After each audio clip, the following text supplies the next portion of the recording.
നല്ലൊരു അടിപൊളി vegetable കുറുമയുടെ recipe നോക്കാം. ഉണ്ടാക്കാനും വളരെ ഈസിയാണ്.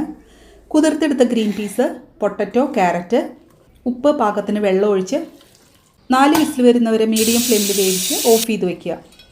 തേങ്ങ, കാഷ്യൂനട്ട്, പെരിഞ്ചീരകം, വെള്ളം ചേർത്ത് ഫൈൻ പേസ്റ്റായിട്ട് അരച്ചെടുക്കുക.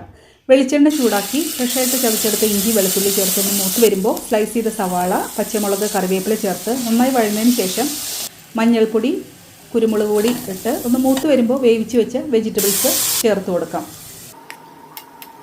കറി തിക്കണായി കിട്ടാൻ കുറച്ച് പൊട്ടറ്റോ മാത്രം ഒന്ന് ഉടച്ചു കൊടുക്കാം.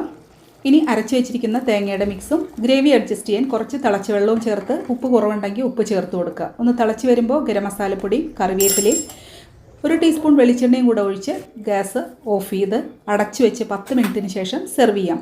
അപ്പത്തിൻ്റെയും ഇടിയപ്പത്തിൻ്റെ ഒക്കെ കൂടെ കഴിക്കാൻ നല്ല കോമ്പിനേഷനാണ്. നല്ല റെസിപ്പീസുമായി വീണ്ടും കാണാം. താങ്ക്